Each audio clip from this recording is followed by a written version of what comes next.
بسم اللہ الرحمن الرحیم۔ ایک دفعہ حضرت ابو بکر صدیق رضی اللہ تعالی عنہ یہودیوں کی عبادت گاہ پہنچے۔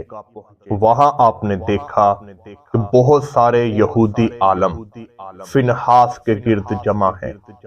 آپ نے فنحاس سے فرمایا کہ تو جانتا ہے کہ نبی کریم صلی اللہ علیہ وآلہ وسلم اللہ تعالیٰ کے آخری رسول ہیں، اور تو ان پر ایمان لے آ، یہ سب تیری کتابوں میں موجود ہے۔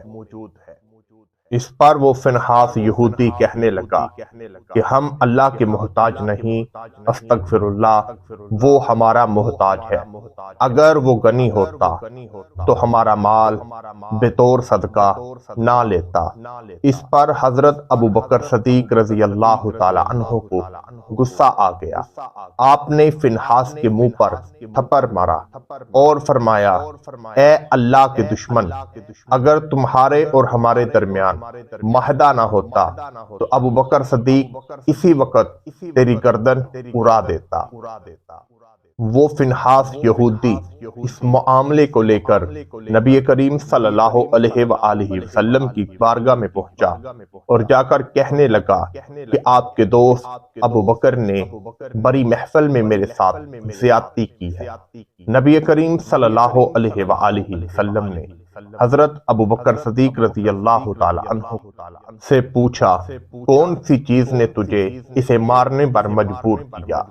حضرت ابو بکر صدیق رضی اللہ تعالی عنہ نے فرمایا کہ اس نے کچھ نازیبا الفاظ بولے تھے اللہ تعالیٰ کی شان پر، اس پر مجھے غصہ آ گیا اور میں نے اس کو تھپڑ دے مارا۔ نبی کریم صلی اللہ علیہ وآلہ وسلم نے فرمایا کہ ابو بکر سچ بول رہا ہے، اور وہ یہودی فنحاس وہاں سے بے شرمناک ہو کر چلا گیا۔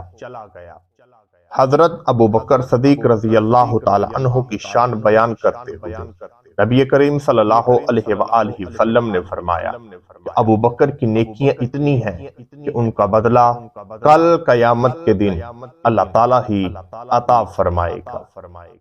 اللہ تعالیٰ سے دعا ہے کہ ابو بکر صدیق رضی اللہ تعالی عنہ کا صدقہ سب مسلمانوں کے دلوں میں حضرت ابو بکر صدیق، حضرت عثمان غنی، تمام صحابیوں کی محبت عطا فرما۔